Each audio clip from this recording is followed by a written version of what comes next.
بسم اللہ الرحمن الرحیم نحمدہ و نصلی علی رسولہ الکریم اما بعد 15 روزہ اسلامی عقائد کورس کے دوسرے حصے کا 24واں عنوان ہے تصوف و طریقت۔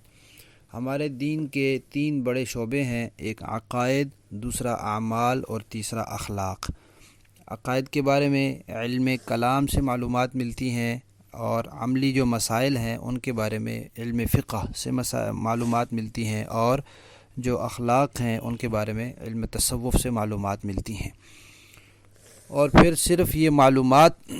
کافی نہیں ہوتی، عقائد کے بارے میں انسان معلومات لے لیتا ہے اور ان کو جان کر دل میں بٹھا لیتا ہے۔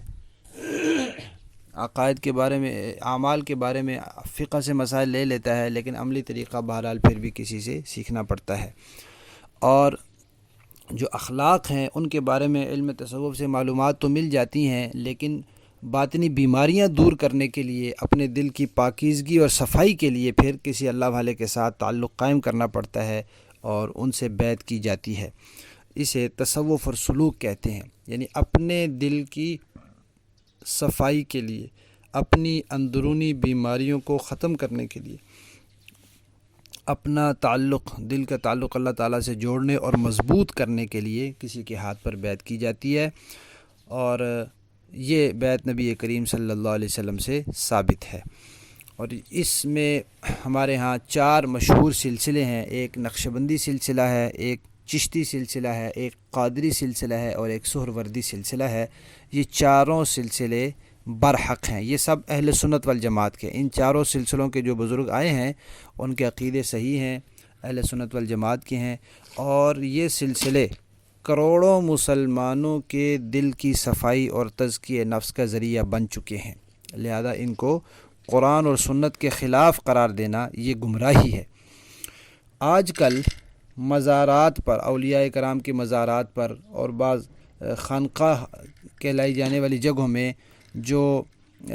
شرکیہ اور بدعتی کام ہو رہے ہیں، مزارات پہ چادریں چڑھانا، ان کو غسل دینا، ان کے طواف کرنا، ان کے سامنے سجدے کرنا، وہاں موسیقی کی محفلیں لگانا، ڈھول بجانا، ساز لگانا، بے پردہ عورتوں کا وہاں جمع ہونا، چڑھاوے چڑھانا وغیرہ، یہ سب عوام کی خرافات ہیں، ان کا تصوف کے ان پاکیزہ سلسلوں سے کوئی تعلق اور واسطہ نہیں ہے۔ اس کا مقصد، تصوف کا مقصد تو صرف اتنا ہے کہ کوئی صحیح العقیدہ بزرگ ہوں، جن کے عقائد درست ہوں، جن کے اعمال سنت کے مطابق ہوں، اور ان کو ایسے ہی کسی بزرگ سے اجازت حاصل ہو کہ آپ لوگوں کو بیعت کر سکتے ہیں، تو ان سے بیعت کر کے اپنے دل کی صفائی کرنا، اپنے اخلاق کو سنوارنا اور اپنا تعلق اللہ تعالیٰ سے مضبوط کرنا۔ سورہ مومنون میں اللہ تعالیٰ فرماتے ہیں قد افلح من تزکا، جو آدمی جس نے اپنا تزکیہ کیا وہ کامیاب ہوا۔ اور سورہ انعام کی آیت نمبر 120 میں اللہ تعالیٰ فرماتے ہیں وَذَرُوا ظَاهِرَ الْإِثْمِ وَبَاطِنَهُ، ظاہری اور باطنی سب گناہ چھوڑ دو۔ تو باطنی بیماریاں جو ہوتی ہیں خود انسان کو ان کی سمجھ نہیں آ سکتی، جیسے بعض بیماریاں تو انسان کو سمجھ آ جاتی ہیں، بعض بیماریاں ڈاکٹر اور طبیب بتاتے ہیں کہ یہ بیماری بھی ہے آپ کو۔ اور سورہ آل عمران کی آیت نمبر 164 میں اللہ تعالیٰ نے نبی کریم صلی اللہ علیہ وسلم کے کو دنیا میں بھیجنے کے مقاصد میں یہ فرمایا کہ وہ یزکیہم، ان کا ایک مقصد یہ بھی تھا کہ وہ لوگوں کا تزکیہ کریں۔ اور سورہ ممتحنہ میں اللہ تعالیٰ نے فرمایا یا ایھا النبی اذا جاءک المؤمنات یبایعنک علی الا یشرکن باللہ شیئا ولا یسرقن، کہ مومن عورتوں سے آپ بیعت لیں اس بات پر کہ وہ شرک نہیں کریں گی، وہ چوری نہیں کریں گی۔ تو یہ بیعت قرآن سے بھی ثابت ہے۔ اور حضرت جریر رضی اللہ تعالیٰ عنہ فرماتے ہیں میں نے نبی کریم صلی اللہ علیہ وسلم کے ہاتھ پر بیعت کی کہ نماز قائم رکھوں گا، زکوٰۃ دوں گا اور ہر مسلمان کے ساتھ خیر خواہی کروں گا۔ یہ مسلم شریف کی روایت ہے۔ تو بیعت کرنا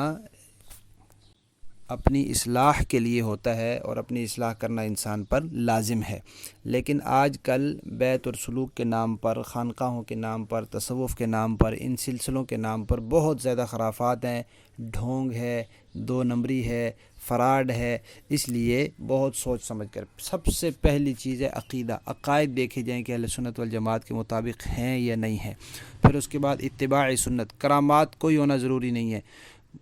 سنت کی اتباع ہے یا نہیں ہے، شکل و صورت، لباس، رہن سہن سنت کے مطابق ہے یا نہیں، اور پھر اس کے بعد یہ کہ ان کو ایسے ہی کسی مرشد کامل سے اجازت بھی ہے یا نہیں ہے۔ اور پھر یہ دیکھے کہ مجھے ان سے